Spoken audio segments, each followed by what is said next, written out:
Over the last few days, there have been a lot of people out there trying to play the blame game as to why we lost this particular election. Some people are trying to blame Joe Biden for not dropping out of the race soon enough. Some people are trying to blame Harris campaign staffers for the way that they ran her strategy. And some people are even trying to blame Kamala Harris for her overall approach to the campaign.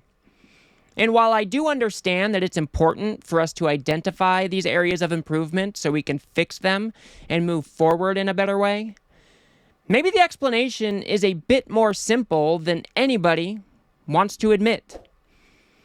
It's the economy, stupid. The American people have been telling pollsters for months that the country's heading in the wrong direction, that prices are too high, and that they just feel economically strapped. And Chris Hayes recently did a segment where he looks at the explanation for these things while also taking into account how incumbent parties are being treated all over the world. But the basics of this election were that things changed a bit at the margins. And the main thing that changed was that Americans overwhelmingly say in poll after poll after poll, the country is on the wrong track. And they say that, as best we can tell, largely because they just feel squeezed economically. Now, there's a lot to dissect about why that was the case. President Joe Biden guided the U.S. out of a pandemic and avoided a recession, tamed inflation while boosting real wages and industrial growth and infrastructure. It did not feel that way to so many American voters. And I think if you watch the show, and maybe you're just turning in for the first time now, I personally am as big a fan of Bidenomics basically as anyone in public life. I continue to believe it was an enormous success substantively. It was the best economic stewardship of a president in my lifetime. It failed politically. We just got the verdict on it. It was, to many voters, more of the same. And it was swallowed by inflation. Now, I think the Biden and Harris administration did a phenomenal job getting us through and out of the COVID-19 pandemic. They did a phenomenal job. They passed a ton of legislation that helps the American people. They've got the CHIPS and Science Act. They got the infrastructure bill that is also bringing manufacturing jobs back to the United States. But even with all this great work done by the Biden and Harris administration, maybe the impacts of that economic agenda just weren't felt in time. And maybe it is that simple. Because we know that Donald Trump is a terrible, terrible candidate. And I honestly do believe that the American people will come to regret this decision. But people were feeling economically strapped, and they decided to just vote for the other guy instead. And if we compare it to incumbent parties around the world, this shouldn't have been a surprise to us, because incumbents all around the world are getting thrown out of office. And that's not a trend that is unique to the U.S. Coming out of COVID, the entire world experienced a surge in inflation worse than any global bout of inflation in 30 years, if not more. Like, no one really who is under 30 had ever experienced anything like this. And let me tell you something. Voters absolutely hated it everywhere. From the UK to India to Poland to Argentina and Botswana, from North Macedonia to South Korea and South Africa. Voters have punished incumbent politicians and parties in the wake of COVID and the inflation. So I don't think it should have been a surprise that people might consider Kamala Harris the incumbent party or the incumbent candidate, and they just decided to go the other way. And I know there are some people out there that want to line up right behind Trump. They are all in on things like mass deportations and the cruelty that's going to come along with his administration. But I think there are many voters out there that didn't consider any of that stuff, and they just voted for the other guy. And that's exactly what we've been seeing across the world, where incumbent parties are getting shellacked in their elections. But if there is one thing to take away from this incumbent disadvantage and maybe a glimmer of hope for Biden and Harris's economic agenda, if we look at the vote share that incumbent parties are losing, the Biden and Harris administration did best by far. I mean, if you look at these other countries, 36, 46, 30%. So maybe people are starting to feel the effects of the Biden and Harris economic agenda, but it just didn't go far enough before it was time to vote. But listen to how vote share declined for all of these incumbent parties. These are the results for incumbent parties, which, by the way, span the spectrum, okay, in all the major Western national elections held this year. They all got toasted, lost ground, most by double digits. Every governing party facing election in a developed country this year lost vote share, according to the Financial Times. In fact, according to their data, it's the first time this has ever happened going back to at least 1905, essentially the birth of the franchise and industrial democracy. Now, the Biden-Harris ticket, Harris-Walz ticket, Biden administration, the Democratic Party, was actually the most successful of these incumbent parties. They only lost 7% of their support, and indeed, I think that has to do with the fact that the economic response was better.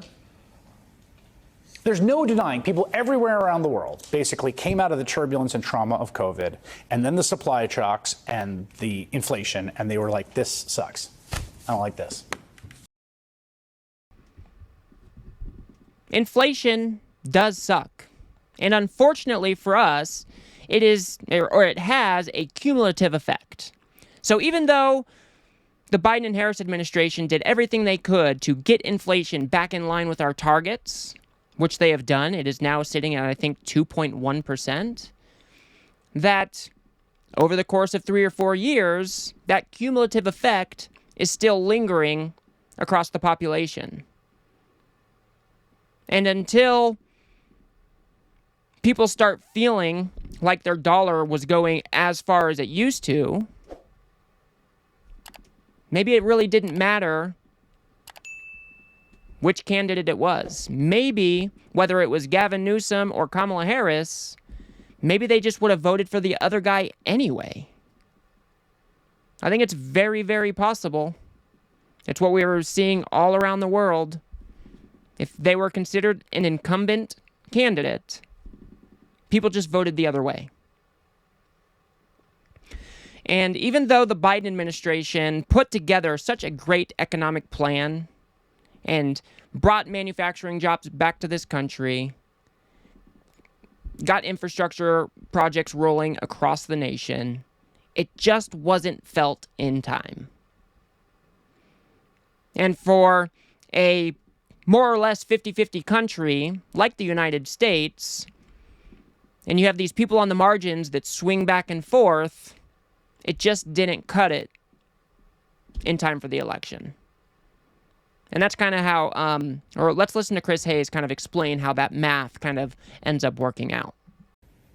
The fundamental truth about the United States in the last, say, 16 years, it's basically a 50-50 country. It's a 50-50 country, but underneath the surface, this huge structural thing's happening, right? This massive class realignment is happening. And what happens is, in every given election, one side or the other gets a little better part of the trade that keeps happening between working class and college-educated professional class voters. It happens in every election. So Trump and the Republicans, they got the better part of the trade, certainly on electoral college grounds in 2016. Then they lost some ground in 2018. Then Democrats benefited from that trade in 2020, right? Suburban voters, more educated voters, worked pretty well for them in 2022, particularly in the suburbs. That's the basic electoral structure. So maybe it is just that simple. People were feeling economically strapped, and by the time the election rolled around, that had not been addressed satisfactorily, and they just voted for the other guy. It seems like a pretty reasonable thing to believe in this particular environment.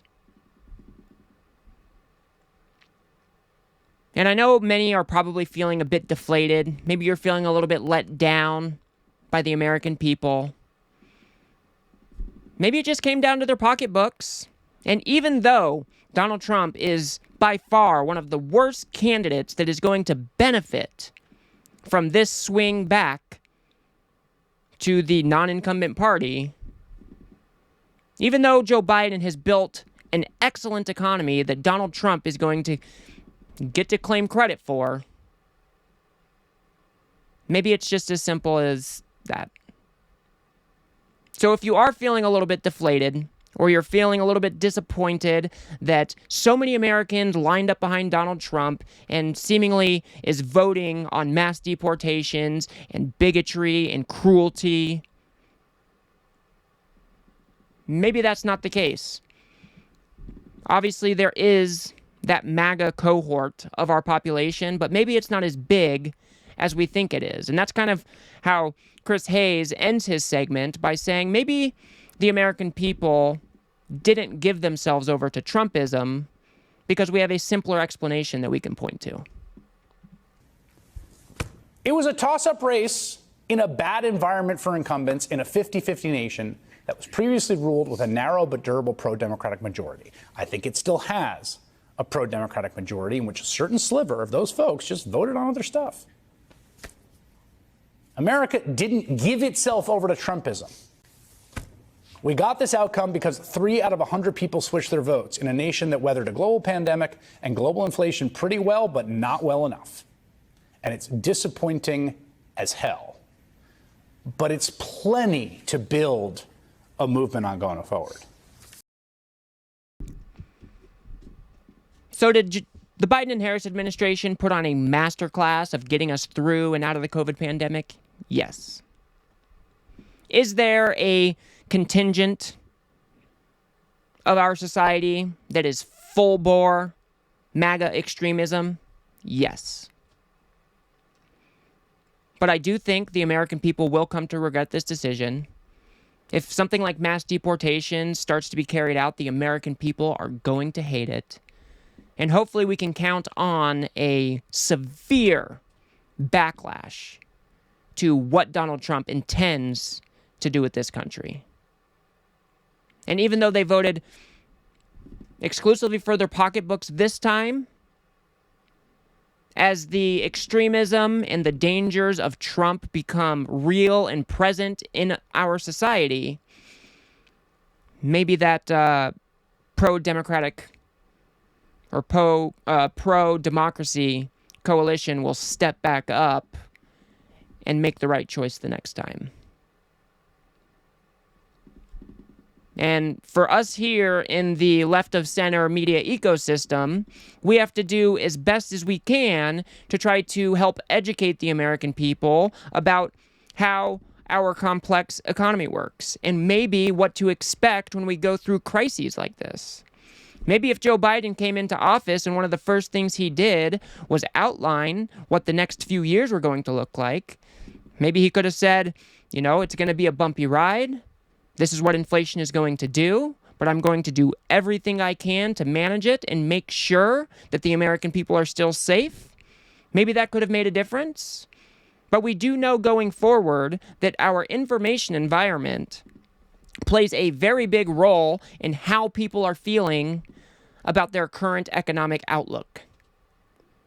And so we need to be here to help them understand what is going on. We need to help them understand how this complex beast of an economy works. And maybe we can avoid this in the future. But I'll leave it there.